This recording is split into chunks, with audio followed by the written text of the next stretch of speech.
Secretária Patrícia Matheus.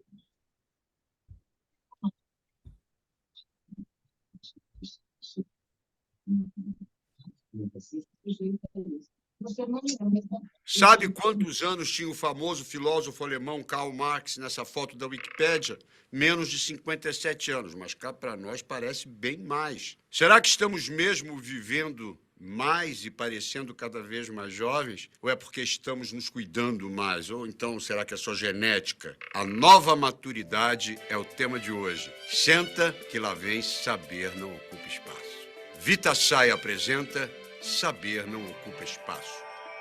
O mundo moderno é muito pautado pela idade, começando pelo âmbito legal. No Brasil, a lei exige idade mínima para dirigir, para trabalhar, para ser considerada idosa e até idade mínima para ser presidente da República, que é de 35 anos. E tem a idade máxima também para concursos públicos, para ser bombeiro ou até para ser preso. Além da lei, a idade também está presente nas convenções sociais, como a idade ideal para casar, para ter filhos, para ser admitido numa empresa. Esses conceitos sociais em relação à idade vão mudando com as gerações. No tempo dos nossos avós, por exemplo, era comum uma menina contrair matrimônio com menos de 18 anos. Se uma mulher de 30 anos ainda não tivesse se casado, dizia-se que ela tinha ficado pra tia ou tomado o tiro da macaca. Era um horror. Na nossa sociedade atual, hipermidiática e imagética, por outro lado, existe um culto à juventude, que acarreta o terrível preconceito contra as pessoas maduras, o chamado etarismo. Um preconceito muito bobo, porque, como a gente bem sabe, nunca é tarde para aprender, recomeçar ou simplesmente ser feliz.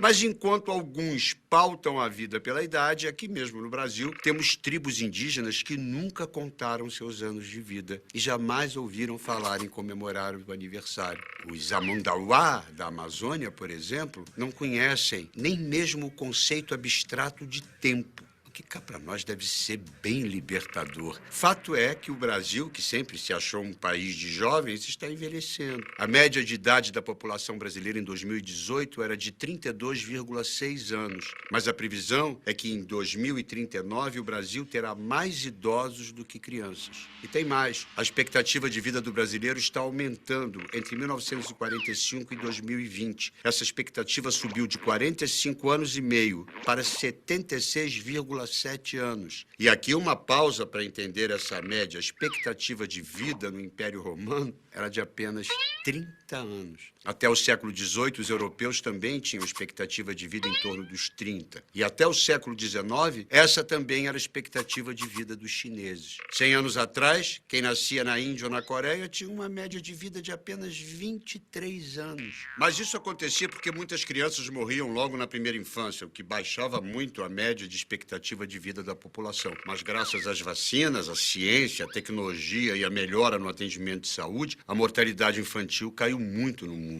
Nas últimas décadas, a expectativa de vida aumentou em todo o planeta. Quem nascesse em 1960 poderia esperar viver até 52 anos e meio. Atualmente, essa média mundial é de 72 anos. Hoje, embora o planeta ainda tenha muitas injustiças para resolver, sabemos que com saneamento básico, atendimento hospitalar público, prática de exercícios de forma regular, alimentação e vida saudáveis, uso de vitaminas, suplementos e um pouco de sorte, podemos não apenas chegar aos 90 ou 100 anos, mas viver um bom século com boa saúde física e mental. E isso vale para todos os gêneros. Homens e mulheres são livres, são pessoas, cidadãos e têm o direito de serem ativos e atuantes, tenham a idade que tiverem, minha gente. E olha, aqui vai um conselho meu. Não é para esperar a aposentadoria para começar a ser feliz. A gente tem que viver bem feliz todos os dias, em tudo que faz. Tirar a alegria dos contatos humanos, de um dia de sol, de uma planta que floresce, ou só por acordar a cada manhã. Eu, por exemplo, já ganhei o meu dia hoje, porque enquanto eu estava dando todas essas informações para vocês, eu aprendi um pouco também. Ou seja, continuo aqui, ó, enxutinho. Saber não ocupa espaço. Um oferecimento Vita Sai. Sabe quantos...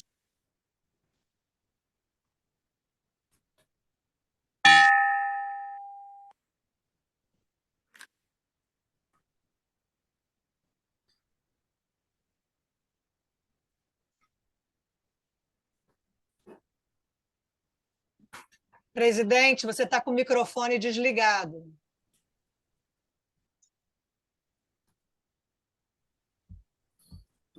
Boa noite a todos. Nesse dia 5 de março de 2024, o Rotary Club de Rio de Janeiro, Vesper, tem a honra de receber vocês para a nossa 21ª reunião ordinária, no 119º ano de Rotary Internacional, sob o lema Crie Esperança no Mundo. Tá? Tendo o Rotary Internacional, seu presidente, Gordon McNally, do Rotary Club de South Queensland, Escócia, distrito 4.621. O nosso diretor internacional de Rotary é o Antônio Luiz de Vasconcelos, do Rotary Club Fortaleza, Alagadiço, distrito 4.490. E o nosso governador distrital do distrito 4.571, Pedro Luiz Dalboni da Cunha, do Rotary Club de Volta Redonda, Jardim Primavera. E, assim, neste dia em especial, estamos recebendo a psicóloga Paula Gelbaum, convidada pela nossa secretária Patrícia Magluta, que vai falar hoje sobre o tema álcool, o seu uso, abuso e dependência. Nesse momento, com respeito devido, convido a todos a ouvirem o hino nacional e, no final, fazer uma aclamação à nossa bandeira. Por favor.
Se o penhor desta igualdade conseguimos conquistar com braço forte, em teu seio, ó liberdade, desafia o nosso peito à própria morte.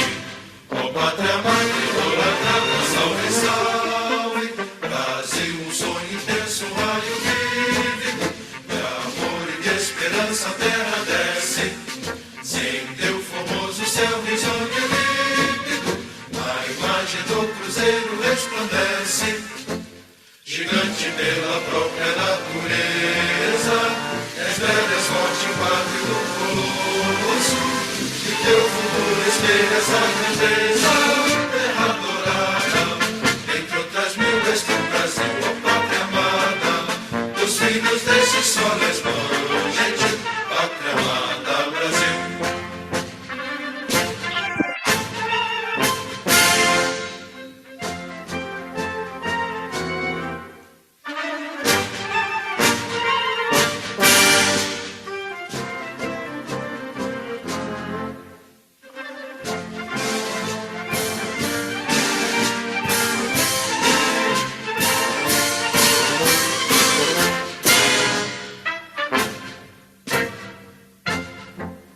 Deitado eternamente nesse esplêndido, ao sol do mar e à luz do céu profundo, fulguras ao Brasil, florão na América, iluminado ao sol do novo mundo, do que a terra mais garrida, teus risonhos lindos campos têm mais flores, nossos bosques têm mais vida, nossa vida no teu seio mais amores.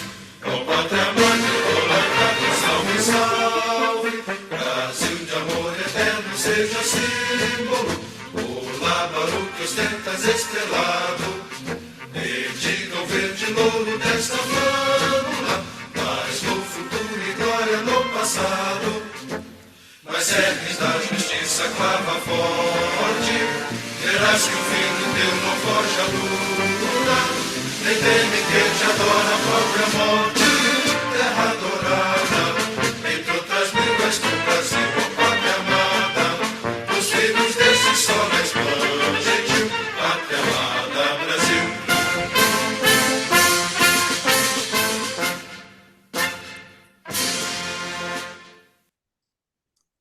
nesse momento, assumindo a função de diretor de protocolo, substituindo nossa companheira Renata Andrade, que, por motivo pessoal, não pôde estar presente na noite. Eu queria mais uma vez agradecer à autoridade rotária presente, na figura da nossa governadora assistente, Marilene, do Rotary Club Lagoa, tá? Minha querida Mônica Barbosa, do Rotary Club Dois Irmãos, tá certo? E demais rotarianos, Dulce, amigas presentes, sejam todos muito bem-vindos. E hoje, nesse momento, com 22 participantes, eu gostaria de passar a palavra para a nossa secretária Patrícia Magluta para dar algumas informações. Patrícia, por favor. Com a palavra, Patrícia Magluta. Boa noite a todos. Na tribuna virtual, Patrícia Magluta, associada representativa dessa unidade rotária, no atual período exercendo a função de secretária. A nossa instrução rotária hoje vai ser muito breve, só chamando a atenção para a realização do PET que tivemos no último final de semana. Para os convidados aqui presentes, vou esclarecer que o PET é um treinamento que é dado a todo rotariano que vai exercer no período seguinte o cargo de presidente. O ano rotário sempre começa no dia 1º de julho e vai até o dia 30 de junho. E nós recebemos um treinamento, né? Então, muda presidente, muda governador do Rotary, e nós recebemos treinamento com as novas orientações de Rotary Internacional. O treinamento foi esse final de semana, em Passa Quatro, Minas Gerais, onde nós tivemos contato com os outros presidentes do nosso distrito. Foi muito bom, muito proveitoso. Inclusive, teve uma dinâmica onde, para que haja um engajamento maior entre os clubes do nosso distrito, foi solicitado que nós fizéssemos um projeto emparcerando com outros clubes. E, no nosso caso, no sorteio, nós vamos fazer um projeto conjunto com o Rotary Clube Barra da Tijuca. Nós demos sorte, pegamos um clube que é muito próximo a nós, né? Mas teve outras pessoas que tiveram parceria com o Rotary Clube de Ilhabela, de Guararema. Então, mas, de qualquer forma, vai ser muito interessante. Aos rotarianos presentes, aos companheiros, eu peço que reservem o dia 13 de abril para nós irmos à assembleia de treinamento que vai ser realizada em Volta Redonda. Tá? Vamos ver se nós conseguimos organizar uma van para levar nossos companheiros, para nós irmos juntos. Vai ser um momento muito interessante. No dia próximo, 2 de abril, vai ser realizado uma ação de Páscoa no Instituto Macedo Soares. Vai ser uma parceria com a Abaterge, que é a Associação dos Amigos do Tribunal de Justiça. Então, nós vamos no Instituto Macedo Soares fazer a distribuição de chocolates que nos foi doado pela Cacau Show. Tá?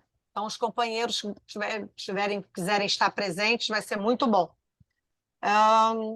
Outra data marcante para o distrito vai ser a realização da Conferência Distrital, que vai ser em São Lourenço, de 2 a 5 de maio. Mas, mais para frente, eu informo maiores detalhes a respeito disso. Presidente, essas eram as informações de hoje. Tá, obrigado, secretária. Mas eu gostaria que você continuasse com a palavra e nos fizesse uma instrução rotária. É uma forma das pessoas conhecerem um pouquinho do que é o Rotary, de seus trabalhos internacionais de ação humanitária, sendo o maior clube de ação humanitária do planeta, tá? Estando presente em 218 países, tendo, em média, 38 mil clubes espalhados pelo mundo. Secretário. Você já fez um bom pedaço da instrução rotária, né? Nós somos uma organização internacional com 109 anos, 109 anos? 119. Isso, né? 119 anos, perdão. 119 anos. E no Brasil, nós estamos há 100 anos, né? Agora, em 2023, o Rotary Clube Rio de Janeiro fez 100 anos. Nós somos uma organização de prestação de serviços, né? Perdão pelo barulho das cachorras aqui. Mas prestamos serviços e vamos aonde somos necessários, né? Então, o que mais, presidente? É difícil, eu estou com muito barulho em volta de mim. É melhor você falar, por favor. Bom, enfim, é isso, né? Sendo um clube de ação humanitária, o Rotary, na verdade, tenta fazer com que nós transformemos vidas através de ações. Transformar vidas é gerar oportunidades, fazer com que nós melhoremos a qualidade de saúde de uma comunidade, a qualidade de água de uma comunidade, trabalhar meio ambiente nas chamadas áreas de enfoque, que são áreas de enfoque definidas pelo Rotary Internacional, que fica localizado nos Estados Unidos, no estado de Illinois, na cidade de Chicago. E a fundação desse clube foi feita por Paul Harris, que era um maçom, mais 3 amigos, que desenvolveram as ideias e o projeto cresceu de forma tão grande que hoje tem esse corpo internacional e nossa maior concorrência em termos de dinâmica humanitária é exatamente os Médicos Sem Fronteira. Mas o Rotary, por não investir em propaganda, em mídia televisiva, tem uma concentração de doações maiores que do próprio Médicos Sem Fronteiras. E nossas ações estão espalhadas pela África, Índia, países bem com dificuldades latentes, e o nosso trabalho mais emblemático é o controle da poliomielite, que foi, na verdade, um trabalho de bandeira do Rotary Internacional, que acabou com a polio, que era uma doença altamente mutilante, causada por um vírus dramático, que atingia e comprometia membros inferiores. Para quem lembra na infância, com aquelas crianças com altíssima dificuldade de marcha, muitas com necessidade de pulmão de ferro mecânico, que era uma coisa impressionante. As pessoas chegavam aos 50 anos, sempre deitados numa maca com uma máquina, que fazia pressão negativa para inspirar e positiva para expirar, tirar o ar do pulmão, e a pessoa comia e vivia ali dentro. Então, imaginem a loucura.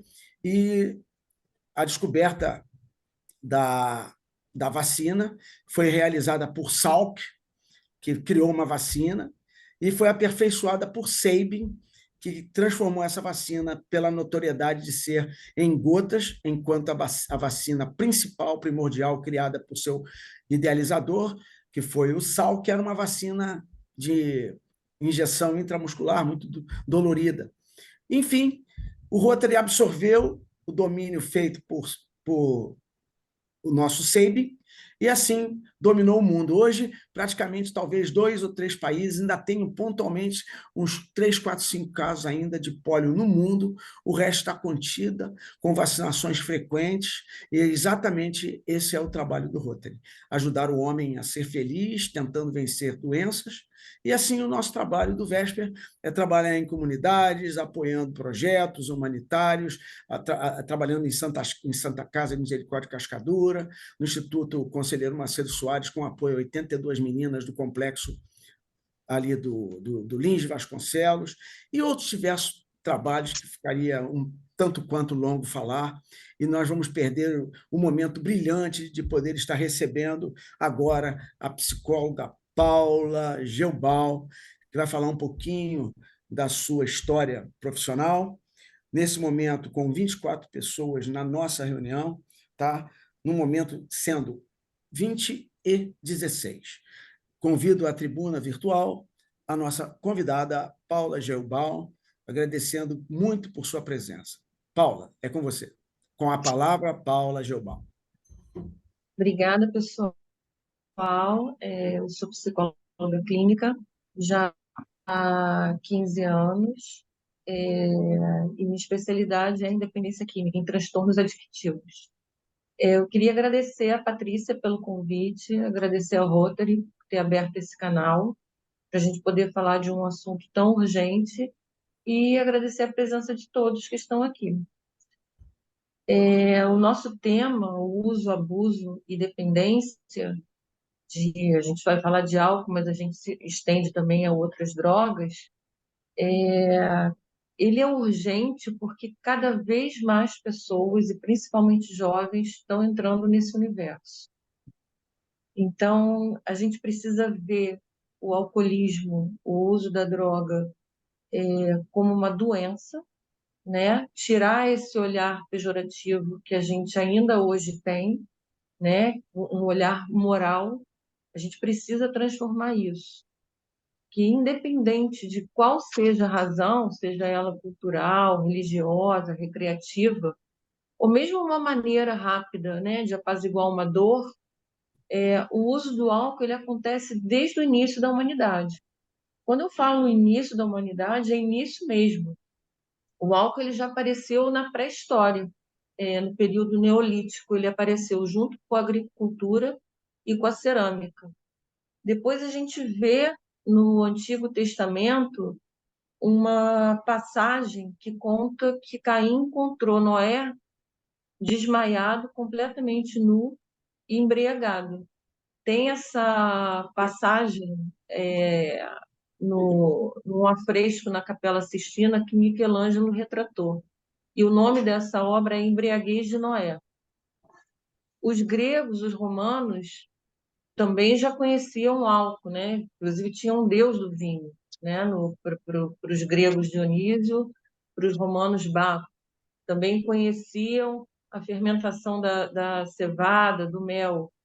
Os egípcios deixaram documentos, deixaram os papiros, as etapas da fermentação também da cevada. E toda a parte de comercialização, de fabricação, já explicando tudo isso. E o álcool veio ao longo da história. Estava nas grandes guerras, estava nas revoluções. Quando a gente traz para a nossa cultura, o álcool está muito associado ao prazer, à celebração, à festa. Quando nasce uma criança, a gente bebe o xixi do neném. Quando morre uma pessoa, a gente bebe o defunto. E por aí vai, né? A gente toma um chopinho depois do trabalho.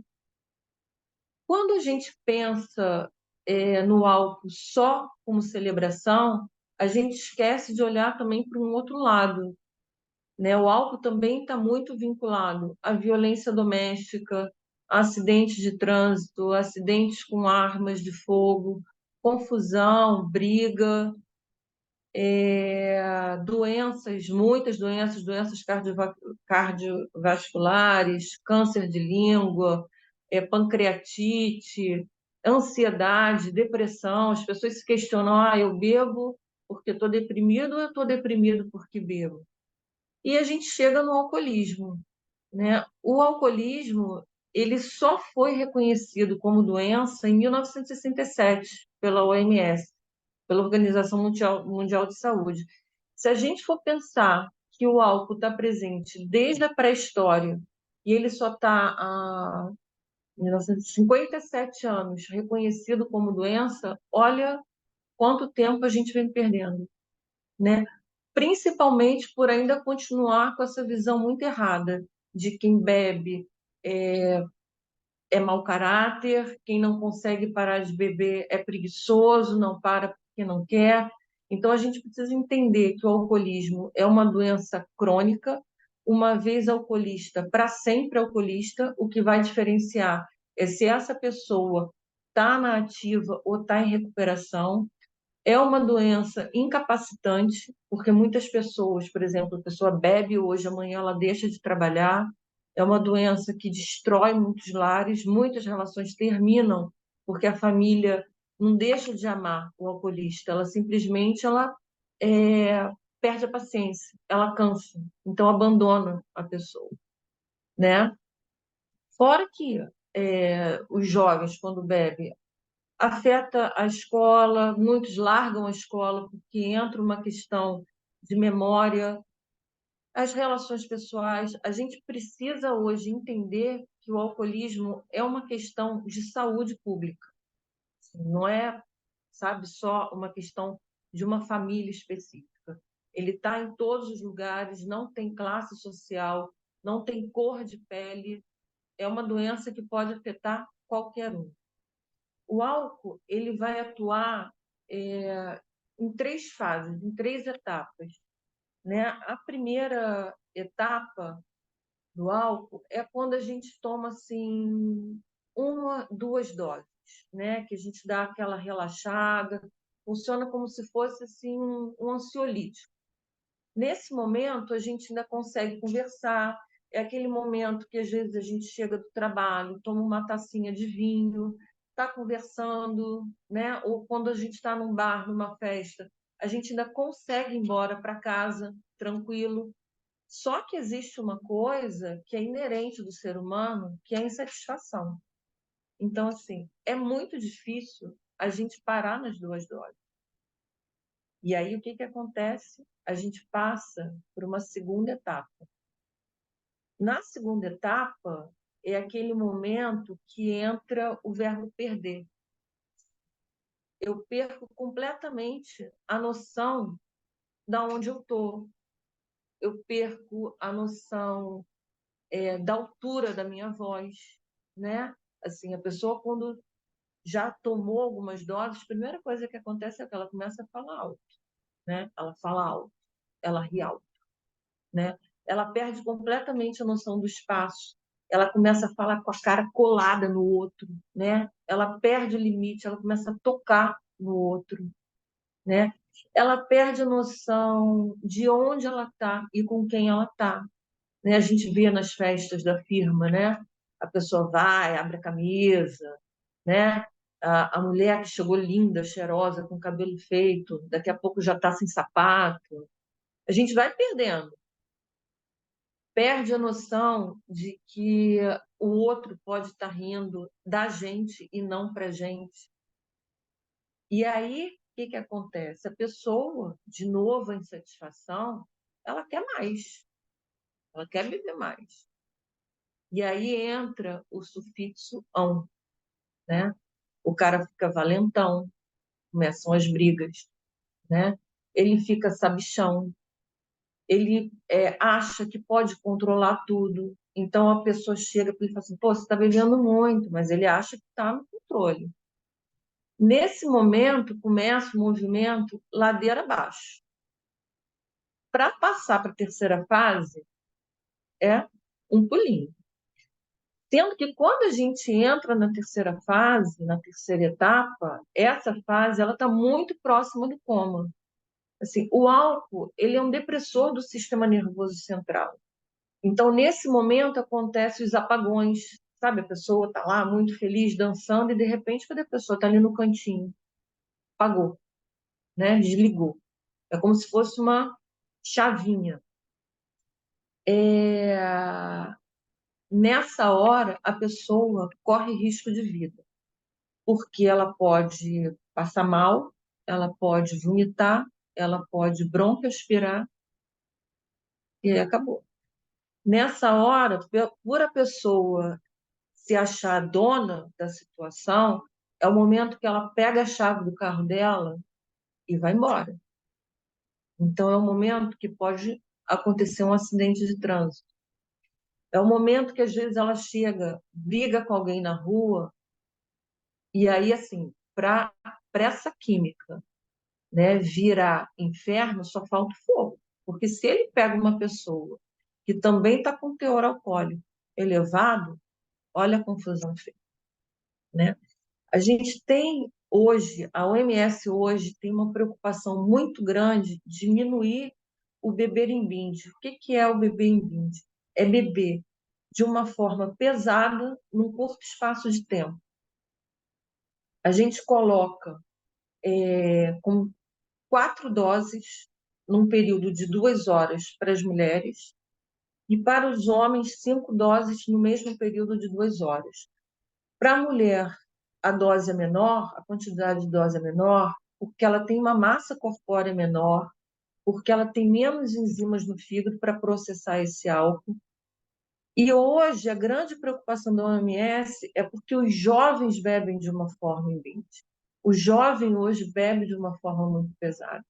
Se a gente abrir a internet agora, tem vários jogos envolvendo álcool. E o ganhador desses jogos é quem bebe mais. Então, quem está jogando vai beber até cair. E aí a gente volta lá na fase 3, lá na etapa 3. Vai beber, vai vomitar, vai broncoaspirar. Olha a confusão. Hoje a gente tem uma epidemia silenciosa de bebedores compulsivos. E, infelizmente, a maior parte desses bebedores são jovens. Né? A gente, assim, como é que a gente chega para um jovem hoje, para um adolescente, e fala para ele que beber é ruim? Se a gente for pensar num jovem tímido, um jovem que não está inserido num grupo de amigos, porque o que o adolescente quer? Ele quer ser pertencente. Se a gente vê um grupo de adolescentes, estão todos vestidos com a camiseta da mesma loja, as meninas com o mesmo vestido, com o mesmo cabelo. E o que esse menino precisa, às vezes, para fazer parte desse grupo? Fazer o que esse grupo faz. Né? Então, o que acontece? Muitas vezes ele começa a beber para se sentir pertencente. E aí, até ontem, esse jovem que não tinha grupo, que gostava de uma menina, gostava de um menino e não sabia chegar. Hoje em dia, ele, além de beijar na boca, ele faz sexo. Como é que você fala para esse jovem que beber é ruim? Que álcool é ruim? Não adianta a gente falar para esse jovem, começar a falar de álcool para esse jovem, quando começam as festas de 15 anos, que é quando eles começam a sair mais. A gente precisa fazer uma psicoeducação desde lá de trás. Esse jovem ele precisa entender as etapas do álcool, até para ele se fortalecer na hora de falar um não. Porque assim, ele vai beber. Em algum momento vai passar na frente dele o álcool, a maconha, o que seja. E ele vai experimentar. Mas ele precisa ter uma consciência do que é causa e consequência. Ele precisa ter essa consciência muito clara do que ele vai escolher naquele momento. Ele precisa ter nos pais um porto seguro para ele poder pedir ajuda na hora que ele precisar. A mãe, o pai, ele não tem que ser melhor amigo. Ele precisa estar nessa relação como adulto. Essa relação de pai e filho é uma relação de hierarquia. Porque se eu sou melhor amiga da minha filha, quem é que salva ela no momento que dá ruim, na balada? Quem é que vai lá resgatar? Então, assim, eu preciso ter muito claro o meu lugar de pai, o meu lugar de mãe nessa relação. E a única coisa que a gente tem muito claro com relação ao alcoolismo, a gente sabe que é uma doença que passa pela genética, passa pelo histórico do indivíduo. A gente vê, quando a gente pega, faz uma entrevista, a gente vê que na família tem alcoolistas também, mas a única certeza que a gente tem é que quanto antes essa pessoa tem acesso ao álcool, maior probabilidade dele se tornar um dependente. Porque até os 20, 21 anos, as funções executivas elas não estão formadas. As sinapses não estão formadas. Então, a probabilidade de uma modificação neuroquímica é muito grande. E aí vem um prejuízo no desenvolvimento e na estruturação das habilidades cognitivas, comportamentais e emocionais desse jovem. O cérebro dele aprende que o álcool é uma maneira imediata de ter prazer. E aí isso vai embora. Quando a gente fala, né, voltando um pouco lá atrás do bebê em 20, quando a gente fala de 4 doses, a gente está falando de 4 doses de cerveja, 4 doses de caipirinha, porque a gente vai fazer uma conta aí, a gente precisa de 14 gramas de álcool no organismo. Então, a gente tem 350 ml de cerveja, que varia aí a quantidade de álcool entre 3,5% e 6%. Né? Porque às vezes as pessoas ficam, mas aí eu tomei 4 doses de uísque, a mesma coisa que 4 doses de cerveja. O organismo ele não quer saber o que é cerveja, o que é uísque. Ele entende a quantidade de álcool que está entrando. Então, por exemplo, uma dose de cerveja são 350 ml. Uma dose de uísque é 45 ml. O que vai variar é a quantidade de álcool que tem aí. Quando a gente fala em dependência, a gente tem uma ideia que o dependente é aquela pessoa que bebe todo dia. Não é. Assim, o dependente é aquele que não consegue beber de uma forma moderada. Ele não consegue beber de uma forma prazerosa. Pelo contrário, ele passa a beber para aplacar o desprazer. É uma pessoa que perde completamente o controle. Assim, essa pessoa, ele passa a acordar às vezes, aliás, na verdade, ele não acorda, ele é acordado pela falta de álcool. Começa a diminuir a quantidade de álcool, ele acorda suando, ele acorda tremendo. E muitas vezes o café da manhã dessa pessoa não vai ser um copo de café com leite, um pão, não vai ser um café ao mate, vai ser uma dose de vodka e às vezes um cigarro, né? Quando a gente fala em tratamento, é para a vida inteira. Como eu falei lá atrás, o alcoolismo ele é uma doença crônica. Então, assim como diabetes, assim como hipotireoidismo, essa pessoa ela precisa ser tratada para a vida inteira, né? Quando a gente fala de uma pessoa recaída, né? Quando a gente entra, quando a gente volta um pouco para o AA, né? Qual é o primeiro passo do AA? É a pessoa admitir que tem um problema. Para acontecer um tratamento, a pessoa precisa entender que ela perdeu para o álcool. Precisa tratar a família, porque atrás de um dependente tem sempre um codependente. Dentro de casa vai ter sempre alguém que vai facilitar o uso. Por exemplo, é muito comum a gente ouvir assim, eu prefiro que o meu filho beba em casa. Você tem que preferir que seu filho não beba, principalmente se ele ainda não tem 18 anos.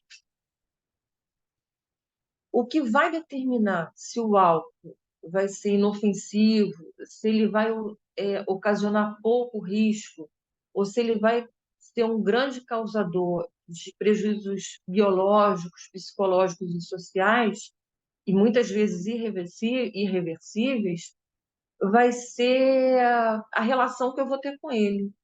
Porque não tem problema nenhum eu tomar meu vinho de noite. Não vai ter problema nenhum eu sair, tomar meu uísque, tomar meu álcool. Mas, assim, como que eu estou fazendo isso é que é a grande questão.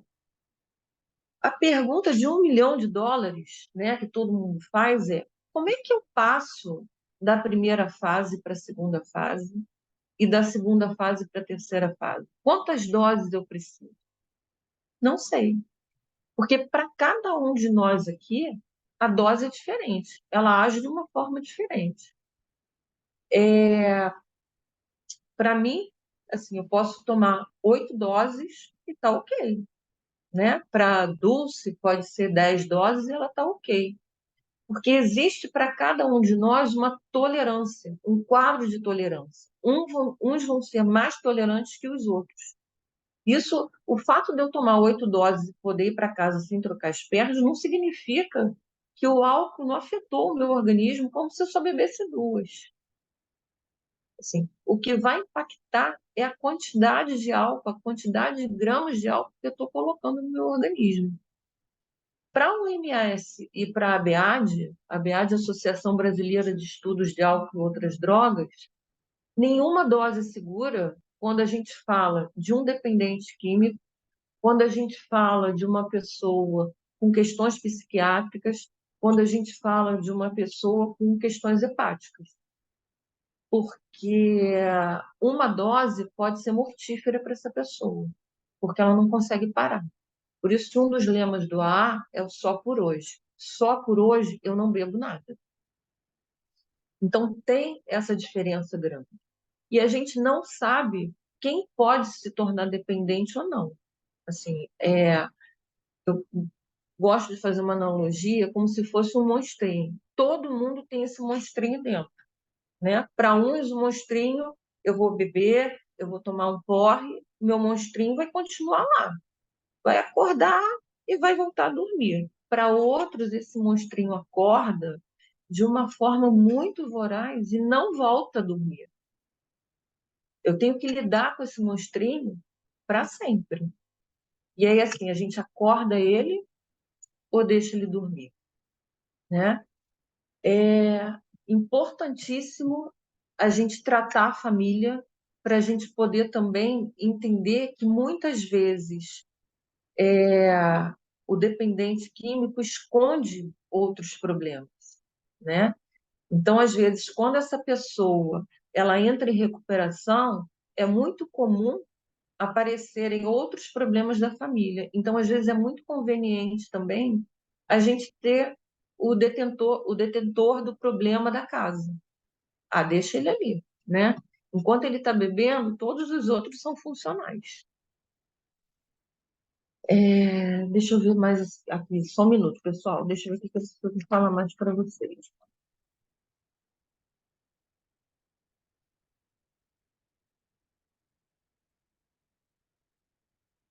Acho que eu falei tudo que eu queria. Queria abrir para pergunta. Se vocês têm alguma curiosidade, ficou alguma coisa, o que vocês querem saber mais?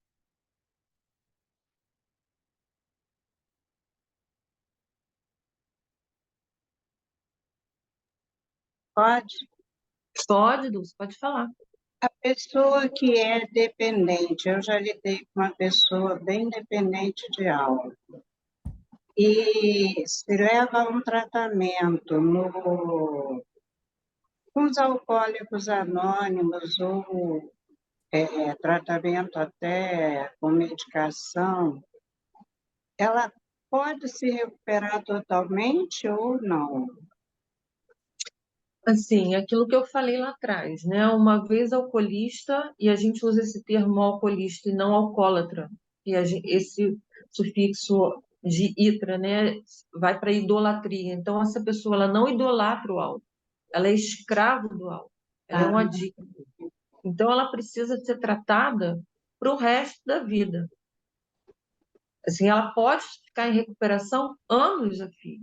Assim, eu tenho pacientes que estão em recuperação há 20 anos. Mas se essa pessoa bebe hoje, esses 20 anos, eles não são contabilizados. A gente volta para o dia 1. Mas é possível, sim, a pessoa ficar sem beber. Com tratamento, com medicamento, com AA, com psicoterapia, com grupos anônimos, com grupos terapêuticos.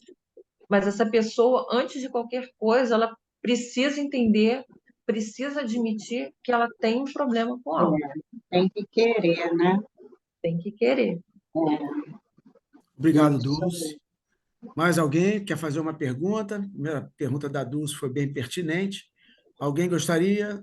Dona Maria do Horto, nossa querida Leonina do Lions, Ilha do Governador. Depois, meu querido irmão Adílio Valadão e a companheira Silvane. Maria do Horto, por favor, pergunta objetiva. Obrigado.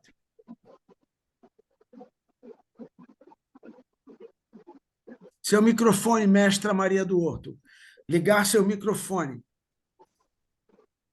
Seu microfone está desligado, Maria do Horto. Ok. Não, tá. Boa noite, doutora. Meus parabéns pela palestra. Uma das coisas mais dolorosas que eu assisti foi famílias que, quando o pai, não sei por que motivo, se era pela idade, se ela parou de beber, a família já estava desestruturada. E ele, me parece que ele imaginava que ele fosse, que aquele tempo esteve parado e ele fosse recobrar acordasse naquele estágio da família, entendeu? Então, isso é uma coisa assim, é muito dolorosa. Uma família até chegou a dizer, olha, eu não mandei você parar de beber, a outra família já tinha se virado. E a outra já estava pelo mundo fazendo doideira também, que não era com droga, mas já estava desestruturada. É o caso que a senhora falou, que a família tem que estar junto, entendeu? Antes que essa coisa dolorosa aconteça, porque eu achei muito dolorosa olhar isso, entendeu? Eu não tenho problema com alcoolismo, não, nem família, nem nada. Não somos abstêmicos, entendeu? Então, eu sempre falo com a pessoa, não pega a primeira dose, não usa primeiro, não fuma o primeiro cigarro, não cheira, não faz isso, porque eles querem voltar no tempo. Uma dessas pessoas falou comigo, Dona Maria, que eu queria voltar aos meus 32 anos, quando eu não bebia nada. E Voltar. aí, mestra Dona Maria Duarte, e a pergunta? Qual é a pergunta que a senhora gostaria de É fazer? essa, é essa explicação que a senhora falou sobre a família estar junto para não acontecer isso durante A o Sim, família é tratamento. importante. o Então, apoio da família é Paula, a família é importante. importante no desenvolvimento do tratamento de um alcoólatra? Entendeu? Sim, a família é importante, é super importante. A família é importante que essa pessoa coloque para os amigos também, porque é muito comum você chegar numa festa e quando a pessoa te oferece alguma coisa, você fala, não, hoje não estou afim. A pessoa insiste, não, toma só mais um, toma um lá, o que que tem? Né? Vamos tomar um chopp para matar a sede, né? Então, assim, quando a gente volta lá atrás, na primeira etapa, que 2 doses a gente está bem, né? Seria uma dose ansiolítica, essa pessoa já não parte de 2 doses, né? Porque a primeira foi para matar a sede, então ela já sai da segunda, né? E aí, às vezes, a pessoa fala assim: ah, a segunda é para ver se o chopp é bom, né? Então, olha quantas ela vai tomando, né? Então, o entorno do alcoolista precisa saber que ele é doente. Por exemplo, quando a pessoa tem um problema de diabetes, as pessoas sabem em volta que não pode oferecer doce. Então, por que que o alcoolista ele não pode falar, né?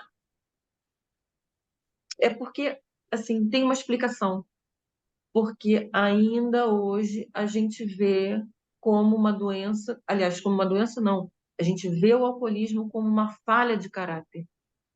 A gente vê como uma pessoa incapaz, como uma pessoa que não tem força de vontade, e não como uma doença. Muito bem. Companheiro Adílio Valadão, depois nossa amiga Silvane, companheira do Véspera, e Cecília Lopes, da Casa da Amizade. Adílio Valadão, por favor. Tudo bem, presidente? Boa noite a todos. Doutora Paula, muito boa noite. Aqui é Adílio Valadão, Rotary Clube São João do Meriti, segundo protocolo. A minha pergunta é a seguinte: a senhora aceita uma sugestão para aplicar em outras palestras? Essa é a minha pergunta. Aceita? Sim, claro. Muito bem. Alguns anos atrás, eu era o coordenador de um grupo chamado Rotariano no Trânsito. Fazendo parênteses, presidente, coloco à sua disposição no know-how, caso vocês são operosos pra caramba. Muito obrigado. Coloco à sua disposição caso haja interesse no know-how daquela campanha. Então, doutora, nós fazíamos um concurso de redação junto às escolas primeiro grau sobre trânsito. O tema era sobre trânsito. Nós fazíamos essa redação. A Diva Esteves está aqui e fazia parte do grupo de Rotariano no Trânsito, mas ela é muito tímida, por isso que ela não liga a tela. Então, nós fazíamos essa redação junto às crianças e premiávamos as melhores escolhidas em cada escola e no geral, falando, conscientizando tudo possível sobre trânsito. Inclusive, há uma coisa que o Rotary, de um modo geral, poderia exaltar muito mais do que praticamente não exalta hoje, mas exaltar muito, que produz muito resultado aos efeitos do álcool, que são as blitz de lei seca. Doutora, é extraordinário quantos amigos pararam de beber em encontros porque estão dirigindo. E a senhora sabe que o Brasil é um dos campeões de acidentes de trânsito com vítima no mundo.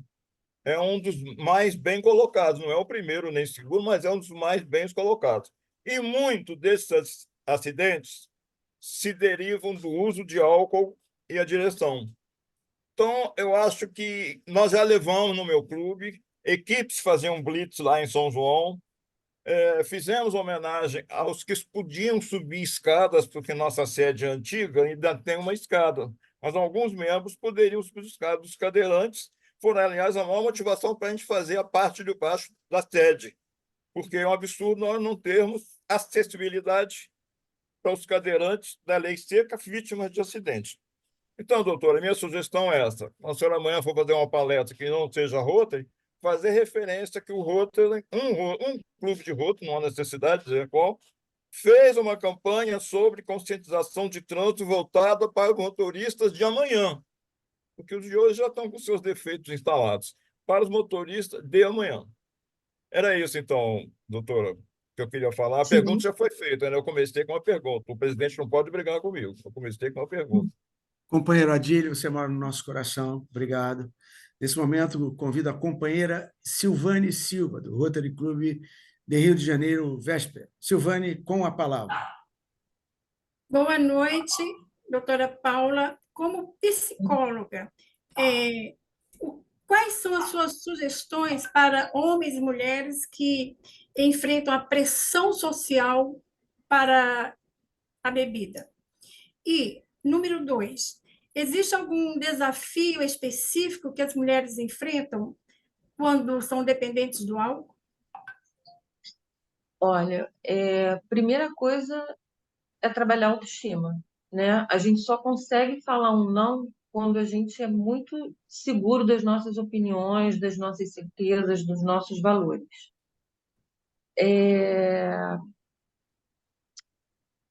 Trabalhar isso em casa, né? Quando eu falo sobre psicoeducação, a gente precisa entender até onde vai os nossos limites. A gente precisa entender que a gente pode estar dentro de um grupo, mas não fazer tudo o que esse grupo faz. Mas isso tudo precisa começar lá desde a infância. Não adianta eu querer começar a fazer isso lá na frente. Então, quanto antes a gente puder começar a trabalhar a nossa autoestima, melhor. Como adulto também, claro, porque assim, eu preciso acreditar que o outro vai mudar, senão eu não teria escolhido ser psicóloga, né? Agora, uma coisa que as mulheres, eu acredito que os homens também sofrem muito com a questão do alcoolismo. Por exemplo, quando a gente está num bar e a gente já está lá na fase 2, né, a gente fica muito vulnerável, né? Mais as mulheres até do que os homens. Então, por exemplo, se entra um abusador no bar, porque a gente precisa ter essa pessoa como um predador. O abusador, ele já sai de casa querendo pegar alguém, né? É a mesma coisa na natureza. Por exemplo, o leão, quando ele vai caçar, ele não vai caçar o pai da zebra, a mãe da zebra. Ele caça o filhotinho. Quando um abusador, quando um predador, ele entra num bar, ele dá aquela visão geral e ele vai ver quem é que está mais vulnerável. E é essa pessoa que ele vai pegar. Uma coisa que a gente tem que ressaltar aqui: vítima é sempre vítima. A pessoa, ela não foi abusada, não foi estuprada porque ela estava bêbada. Não é isso. Ela se torna vulnerável.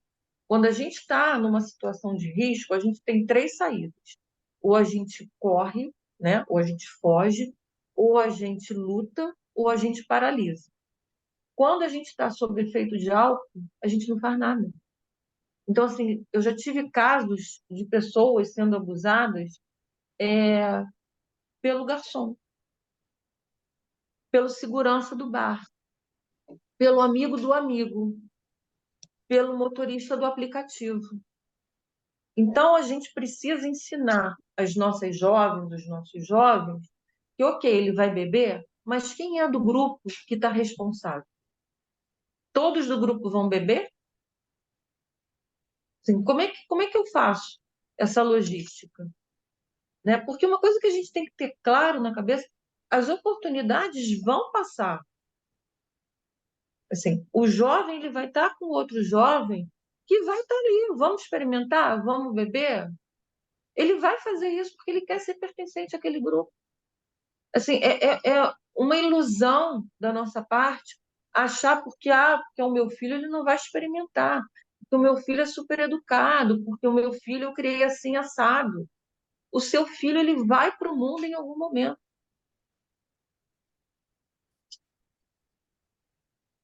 A gente precisa estar atento. Excelente esclarecimento, muito obrigada. Obrigado, Silvane. Obrigado, Paula. Gostaria de chamar agora Cecília Lopes, da Casa da Amizade. Por favor, com a palavra, minha querida amiga, bem-vinda ao nosso clube. Seu microfone está desligado, por favor. Ok, boa noite a todos. É uma satisfação muito grande. É a primeira vez que eu entro numa reunião de vocês. Seja E eu bem-vindo. recebi o convite do governador Fávaro. Ele me mandou o link, né, e me disse: assista lá que você vai gostar. E o motivo pelo qual eu realmente já gostei e já me interessei pelo assunto é porque eu pretendo trazer esse tema para as Casas da Amizade na próxima gestão, quando eu estarei como coordenadora distrital das Casas da Amizade. Nós temos 32 Casas da Amizade e chegou o momento de nós tratarmos de assuntos como este, que realmente tragam um benefício para aquela população onde a gente trabalha, onde a gente estuda. O que acontece é que a questão do alcoolismo, para nós, é uma coisa velada, né? Não se fala sobre esse assunto. E eu sou filha de alcoólatra, meu pai foi alcoólatra, já falecido, ficou 38 anos como membro do AA, e eu sei o que é essa tragédia que é uma família desajustada, desorganizada, em função do alcoolismo do pai, né, no caso. Então, eu decidi que esse assunto, onde eu estiver, eu vou estar trazendo. Eu fiz a minha opção pessoal de não beber. Quem me conhece sabe que eu não bebo absolutamente nada de álcool, mas em função das minhas experiências anteriores. O que absolutamente não garante que meus descendentes, meus filhos, meus netos tenham a mesma posição, a mesma postura, a não ser, como disse muito bem a doutora Paula, com um esclarecimento desde a infância. Eu gostaria até, doutora Paula, de depois, se a senhora puder me dar o seu contato, porque a sua fala chegou ao meu coração de uma forma muito especial. A senhora foi muito feliz na sua fala, eu sou membro do Naranon e do Amor Exigente, participo de 2 irmandades, mesmo não tendo nenhum problema com álcool ou drogas, mas em função das minhas experiências anteriores. E a sua fala foi muito gostosa de ouvir, quero parabenizá-la, e depois gostaria de um contato para que a senhora possa trazer as minhas companheiras da Casa da Amizade. Eu não sei se a senhora conhece, as Casas da Amizade é um lado filantrópico que nasce a partir do Rotary, né? Quando o Rotary não podia receber as mulheres, era exclusiva, masculino, as mulheres então criaram as Casas da Amizade, e o Rotary tem 119 anos e as Casas da Amizade têm 85. Então, nós temos Casas da Amizade em todo o Brasil e geralmente formada por mulheres. Mas muito obrigada, era só um elogio, gostaria de agradecer pela sua fala. Obrigada pela oportunidade. Eu não sei colocar o meu telefone aqui. Eu sou A muito gente vai limitada. fazer isso, Paula. Eu Então queria, tá bom. com certeza, agradecer as palavras da Cecília, que vem ligada a um governador, um amigo, que é o Fávaro, e a felicidade do convite feito por Patrícia Magluta, por ter trazido pessoa de extrema simpatia e colocações bem simples, mas bem posicionadas, fazendo gol em cada frase, em cada pensamento. Essa é a proposta do Vésper, do Rotary Club, trazer palestras que sejam contundentes, seja na área da saúde, na área do direito, na área da psicologia, para que nós, rotarianos, a Casa da Amizade, inclusa nessa colocação, possa trazer informes e ancorar pensamentos modernos para a superação, para a famosa transformação que tanto o Rotary usa com eloquência. E temos a experiência ainda do Adílio Valadão, lá do Rotary de São João de Meriti, que é uma outra pessoa que pode levar, junto à Casa de Amizade, um trabalho também bastante forte, E tudo isso é Rotary. A Silvane Silva, minha companheira do Rotary Clube Véspera, está com a mão ainda mantida. Quer outra pergunta? Está com o microfone Não, desligado. perdão, foi esquecimento. Positivo, irmã. Então, companheira Paula, nós vamos passar através da secretária Patrícia os seus dados para a nossa companheira Cecília Lopes. Você quer fazer alguma colocação em cima das palavras dela para que nós possamos caminhar para o Ah, encerramento? eu quero agradecer a presença de todos, foi um prazer. É um assunto que é pesado, mas é um assunto que eu amo. Queria deixar perguntas para vocês. Se nos últimos tempos vocês tiveram algum problema, deixaram de trabalhar no dia seguinte porque beberam um pouco mais. Se em algum momento algum amigo, algum companheiro, marido, esposa falou: "Ai, você está bebendo muito, hein? Vamos parar." Se em algum momento vocês saíram para ir para um bar e pegaram a chave do carro, perguntas que parecem muito bobas, mas pode evitar muita coisa lá na frente, tá bom? Não é proibido beber, pessoal. Assim, não é uma campanha de não beba, não, não é isso. A campanha é como eu estou bebendo, tá bom? Não estou falando assim do dependente, de uma pessoa que tem uma questão hepática séria, né? Estou falando para a gente não abusar, né? Mas tomar um chopp é gostoso, tomar um vinho e namorar também é gostoso, tá bom? O mesmo remédio que cura também mata. A gente precisa pensar nisso. Pode ser remédio, pode ser veneno, tá bom? Obrigada a todos. Fiquei muito feliz de estar aqui hoje. Paula Gelbaum, como presidente do Rotary Clube de Rio de Janeiro Vesper, classificação Medicina do Trabalho, Medicina Militar. Sou um associado representativo. Quero agradecer muitíssimo sua presença nessa noite, com uma palestra, como já disse, de extrema importância por ser o álcool e a nicotina, vícios toleráveis, sociais, mas que marcam muito, machucam muito e torturam demais a família. E o mundo é isso. O álcool é ancestral, nunca vai deixar de existir, mas é tentar encontrar o equilíbrio e, principalmente, palavras que tenham a força de transformar o coração, ou, pelo menos, dar força de encarar pessoas da família que tenham um problema através da psicoterapia de uma psicóloga que sempre consegue trazer uma chama para o coração, para o espírito, para poder vencer limites, superação e ajudar pessoas dentro de casa, seja filho, marido, pai, seja quem seja. A palavra de uma psicóloga tem sempre um grande poder. Agradecer a Patrícia Magluta por ter feito esse convite e pedir que depois Patrícia linke com Cecília Lopes e com Adília Valadão, desculpe.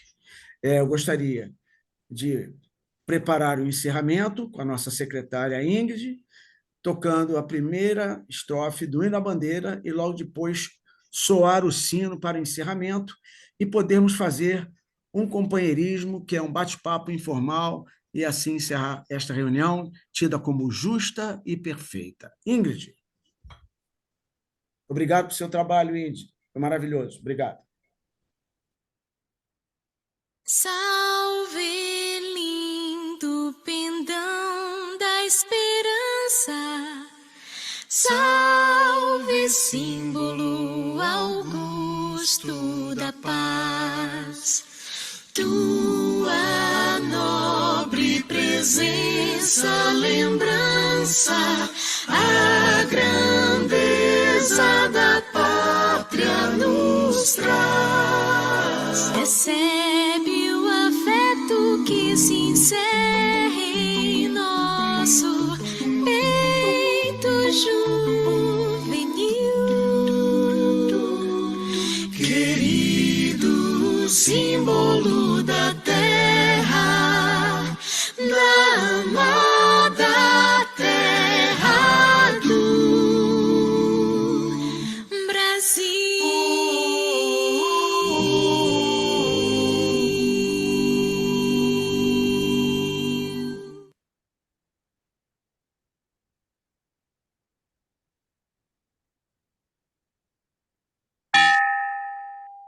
Muito obrigado a todos pela presença, foi muito legal. momento de companheirismo, para que nós possamos falar, conversar um pouquinho. Mônica, obrigado. Dilma, Adílio, Obrigada pelo Vladimir, convite, Maria Patrícia, do Outro, Rodolfo. Márcia Maron, tá? Sueli, Valéria Figueiredo, Jorge Amorim, Lucelena, tá bom? É isso aí, Marilene e Cecília, muito obrigado. Olha, Cândido, Ivete.